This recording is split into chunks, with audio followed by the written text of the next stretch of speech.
So let me get this straight, was the dick in his mouth or about to go into his mouth? Minnie asked to a stone-cold Hongjun who's glaring at him. What? I just wanted to know. You know your problems with Wong's love life is the biggest excitement in my life. Why do I even tell you anything? Hongjun sighs as he began to mix his colors. Because I am your best friend and you love me plus you have nobody else to vent to, he said lining up the brushes. I don't understand. I mean, Wong isn't a saint but he has never disobeyed me to this extent before, he said while applying paint to the blank canvas. Have you ever considered that maybe he really likes this guy? Minnie said sitting down on a stool watching the older man work. Even if he does, San isn't right for him. Minnie looks at the older guy. You clearly don't have a logical reason to hate this guy. So, I again would advise you to keep your nose out of your brother's business. He's not a little boy anymore and you need to go out and get fucked. Matter of fact, we need to go out and get fucked. First of all, I don't need anything except food and water, and second of all, what happened to Mark? He wasn't hitting it right, had to let him go. He still calls me though, which is kind of sad. Hongjun facepalm. What are you even talking about? I swear every time I call you you're having sex. There's a difference between getting off and getting your body, mind, and soul blown, okay? Minnie stated looking at Hongjun. Oh, please, sex is sex, dickhole inserts that, said Minnie shakes his head at Hongjun. I pity you right now. You want to know why your brother keeps going back? It's because he is getting that mind, body, and soul dicking. It changes life, trust me, he said spinning into his chair. Sure, it does, Hongjun said sarcastically.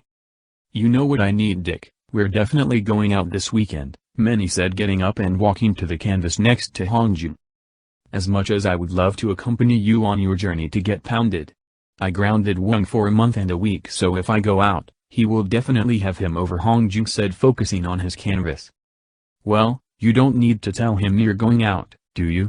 Just tell him you're coming by me or just going out to the supermarket or something, and before he figures out what we're doing, it would be too late, he said, pointing to his brain.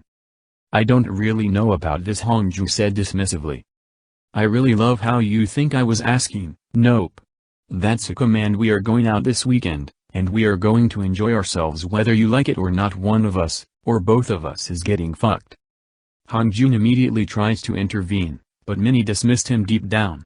He knows that this is a losing battle and he might as well prepare himself for the weekend. I can't believe you got caught fucking San again and you can't come out to our planned weekend for the second week in a row. Wong moves the phone from his ears as his friend spit through the phone. Okay, can you calm down please? Wong said, trying to calm down his friend.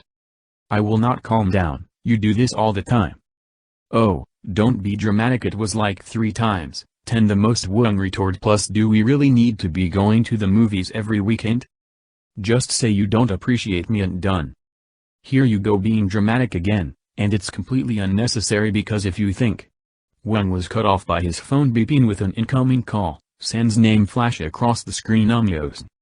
No, you are not cutting me off to talk to him, Yosan screamed.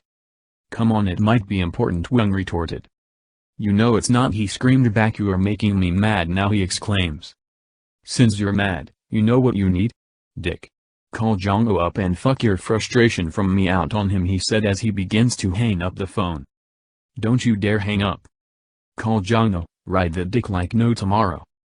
Wong. Yosan screamed as he heard the end tone. Fucking dick, he spits as he picks up the phone to do exactly what Wong recommended. Hey. Hey, did I interrupt you? San asked as he snuggles into his pillow getting comfortable.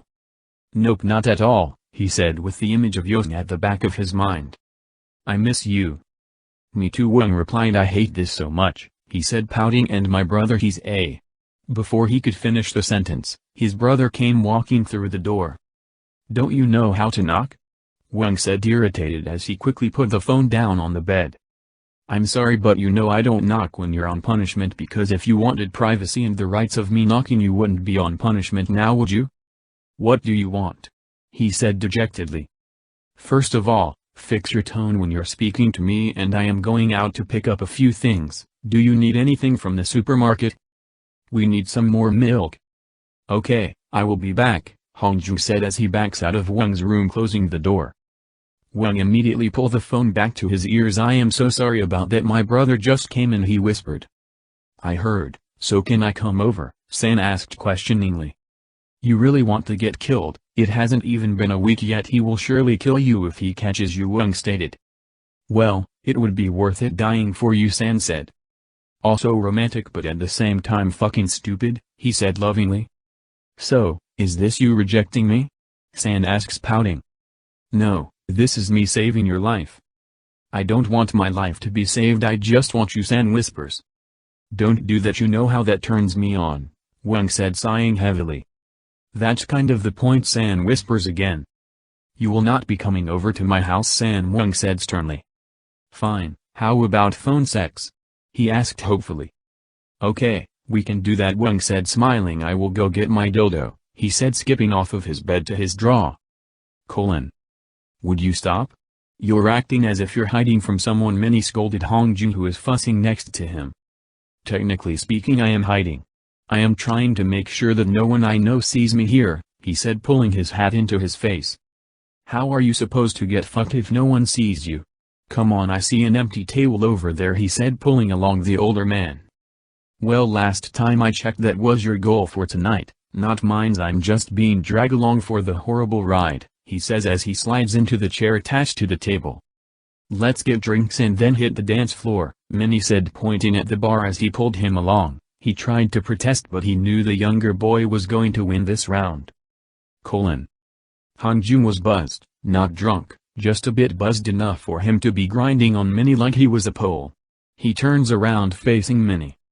Okay, you said that you wanted to get laid tonight, but I don't think me and you dancing all night grinding on each other would help, Hongjun slurred into Minnie's ears.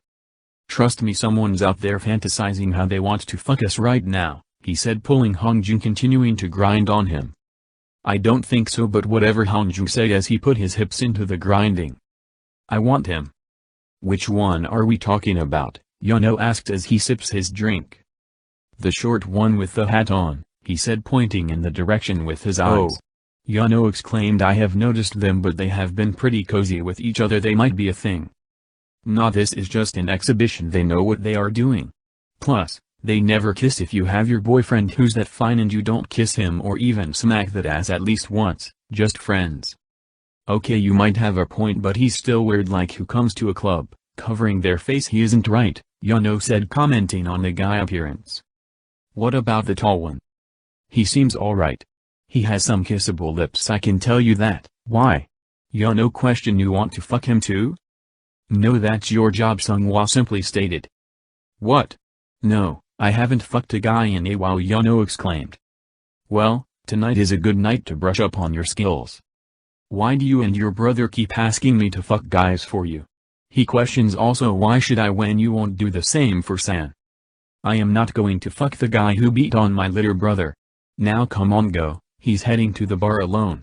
Seonghwa said, pointing to the taller guy and pushing Yano out of his seat.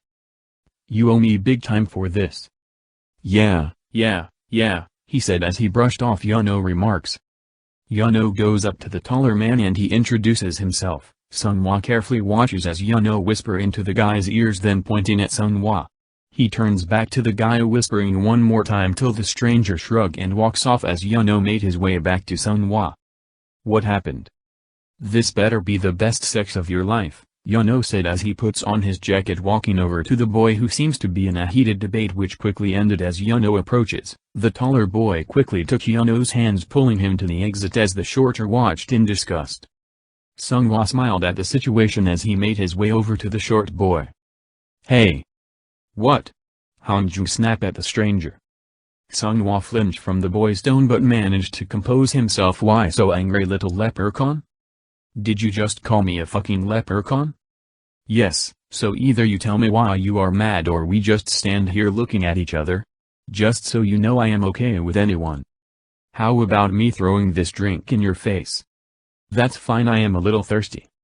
What do you want, man? Hongjun asked, tired of this man. To fuck you, he stated. Excuse me? Hongjun exclaimed. How dare you? He said, standing up, throwing the drink in Seonghwa's face.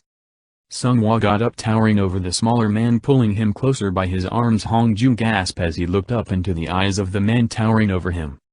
I think you are so aggressive because you have never been treated right, he said, putting his arms around Hongjoong's waist, pulling him closer as the smaller boy became silent in his arms. You need to be spread out on my bed, he tilted Hongjoong's head up with his fingers so he can look him in the eyes. And me pounding into you as you scream my name. By the way, it's Seonghwa, he said, whispering to the shivering man in his arms. Then he released him and began to wipe his face and jacket from the aftermath of the little one's wrath.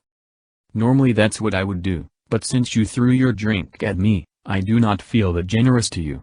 You're going to have to work for my generosity. I will be outside and in 5 minutes I will be leaving. The choice is yours, he said as he walked away. Why the fuck did I come here tonight?